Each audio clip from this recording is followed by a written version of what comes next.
Hey guys, I keep making this mistake of listening to the news, and I often listen to the news on YouTube, and then I make the additional mistake of reading the comments, people talking about the news stories.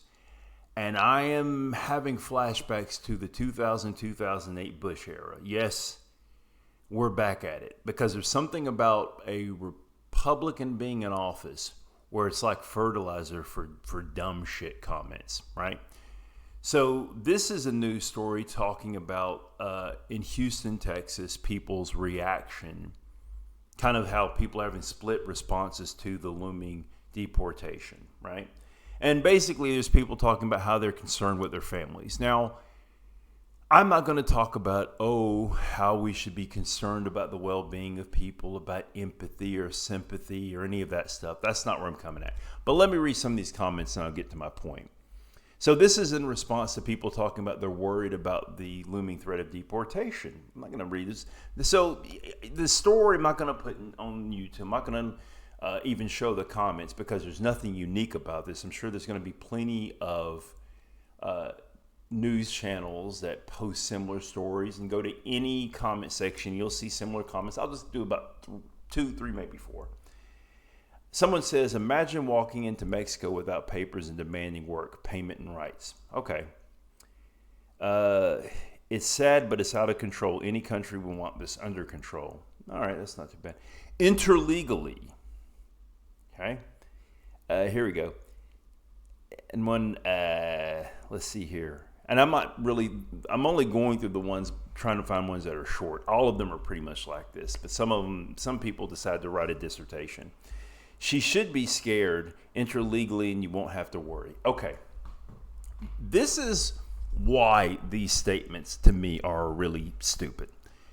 Because they basically show that Americans really buy into the bullshit. Here is the bullshit, guys. Americans have convinced themselves that America is what it is because of hard work, because of the Calvinist work ethic, because of this strong support of Western values and European values. All of that is bullshit, guys. The reason the U.S. is what it is because of exploitation. Every country has exploited some other country or group or ethnic group at one point, but the United States did it really, really well, right? This country was built on exploitation. They were constantly rejiggering how they would do the exploitation, right? So hear me out now. They land here. They find charts of like areas of land where it's been cleared. Well, it was clear because the indigenous people cleared it. Then they're like, we got to find people to work the land. They tried to get the indigenous people to do it. That didn't work very well because, well, it was their home territory. They could just run. So what they did is they kidnapped Africans. And then they did that for a while. And then they would also exploit native people, but whatever.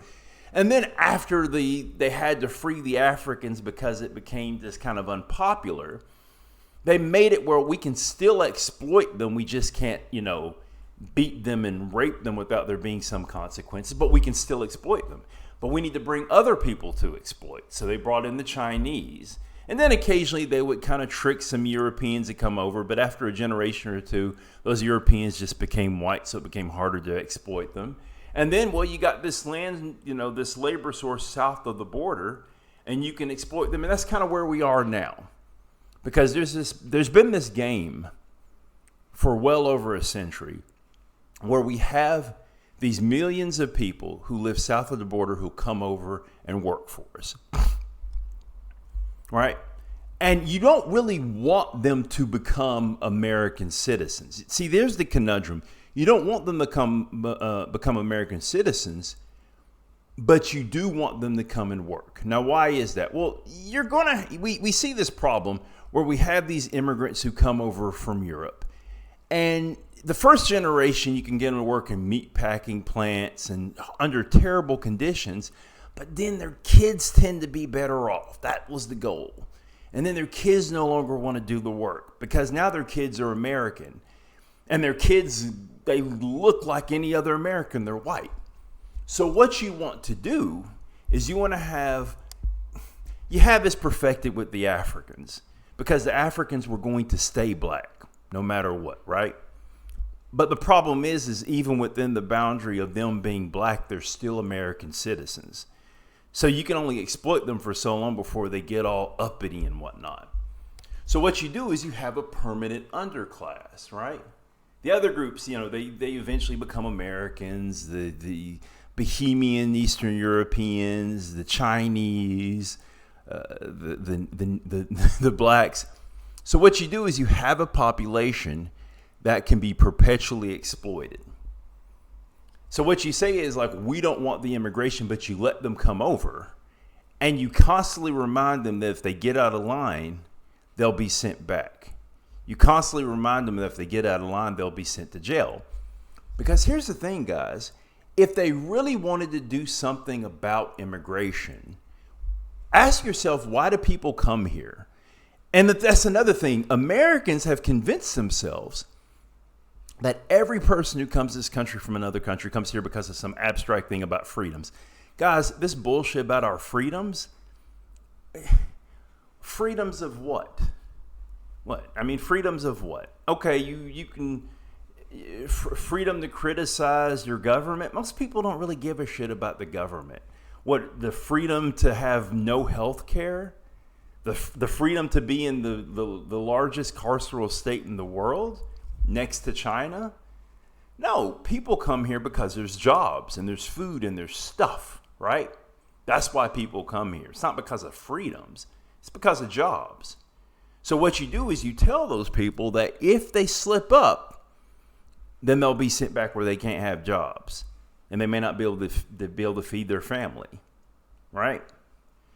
So once they're afraid, all the things that you could do to the previous groups, the way you could beat the black slaves, the way you could sexually assault the black slaves, you can kind of do it with this new group. You got to do it a little bit more subversive. But that's the thing, guys.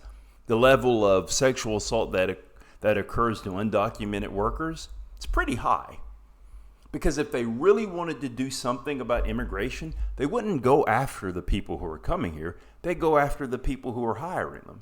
They would go to the construction sites and the factories and the slaughterhouses, and they say, look, for every person you hire, we're going to fine you so much that wage that you're paying them, which is a fraction of what the market demands, it's not going to be worth it. Have you ever asked why they don't do that? Why don't they actually go after the people who are hiring? Because here's the thing. If your kid doesn't go to school, they don't get onto your kid over and over. They just go to you. And then you make your kid go to school because you don't want to go to jail. So why don't they do this? Because, well, it's all cahoots. The people who own the factories, the bosses, the company, it's all cahoots with the government. That's why. And the thing is, what additionally makes people stupid is they don't even realize how they're benefiting from it. The construction's cheaper. The products that they pick is cheaper. It's this cheap labor in the service industry, in the agricultural industry, construction industry. We benefit from it. We benefit from the exploitation of these people, not nearly as much as the factory owners, not nearly as much as the manufacturers, not nearly as much as the capital class, but we do benefit from it. So we've kind of been hoodwinked into this, because what we have is we have a group of people who are being exploited, and we've been convinced that those people who have been exploited, they're the real enemy, they're the problem. And they're not the problem. Because when they can no longer exploit these people, do you think all of a sudden they're going to gain some type of moral clarity? They're going to have a come to Jesus moment?